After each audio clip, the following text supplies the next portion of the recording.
Hello everyone, welcome to this month's Young Adult Book Chat. Before I go into the Young Adult Book Chat the book that we're going to be reviewing today, let me clarify a few things because I've been asked by staff members here at Vision Australia whether I actually cheat and read a review that I've written up myself about the book. And no, I don't. My hands are right on the table for those of you who can't see, and I've actually memorized the review. So I have written them, but I've memorized them as well.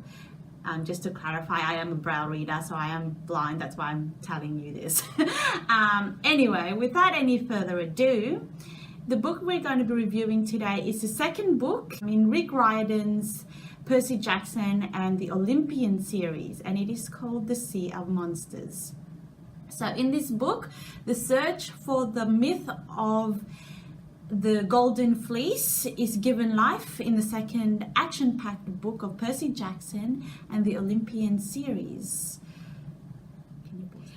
In this book, Percy takes us on a journey from Long Island, New York to the Bermuda Triangle in search of the mythical Golden Fleece. The reason?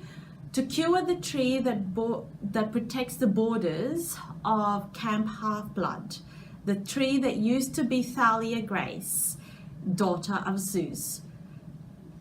But curing the tree is not the only problem that Percy faces in this book.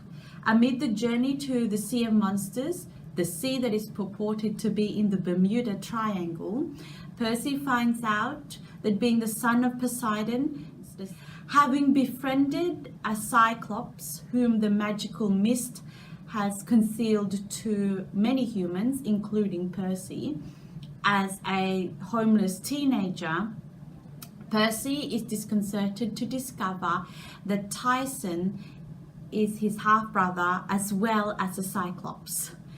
Angry with his father for this deception or for this lack of knowledge, it takes Percy a while to come to terms with this and to accept Tyson for who and what he is.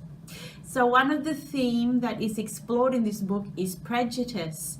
The prejudice that Tyson faces when he enters camp with Percy. Because he is a Cyclops, he is automatically assigned the category of being a monster and therefore worthy to be killed by the demigods in that camp. The prejudice that his brother also feels towards him because of his monstrous appearance, and the prejudice that he faces with Percy's friends as well. Especially Annabeth, who he actually likes. One of the other themes that is also explored in this book is the study of contrast. So in this book, the contrast between Tyson, what I would call the good Cyclops, and his other brother Cyclops, who actually steals or has stolen the Golden Fleece from the human children of the gods. And of course there is a contrast between Percy and Luke, for those who have read The Lightning Thief. Of course everyone would know that, for those who have read The Lightning Thief, that Luke is willing to go, is so angry with the gods that he is fighting for revenge against the gods. And the contrast with Percy, who is trying to preserve the gods and trying to envision a better future for the children, the human children, and all the other children of the gods in the book.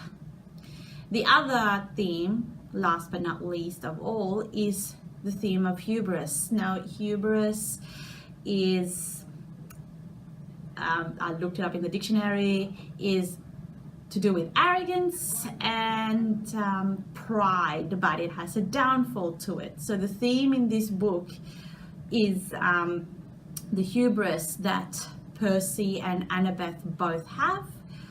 Annabeth's hubris, of course, is to be the greatest architect in New York and the world, and to see her father and mother together, which of course is a hubris because Athena is a Greek goddess and her father is a normal human being. The hubris of Percy we only get a glimpse of in this book. We don't actually get to fully comprehend it until we read the book or till we read further on to the series. But it does show a potential of making a disaster out of the series, Percy's hubris.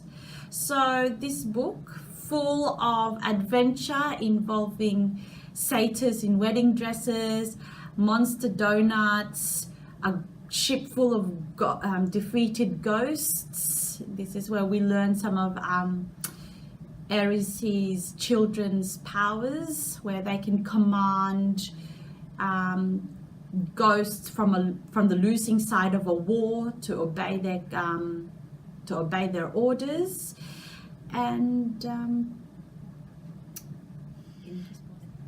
so that's how we learn about their powers.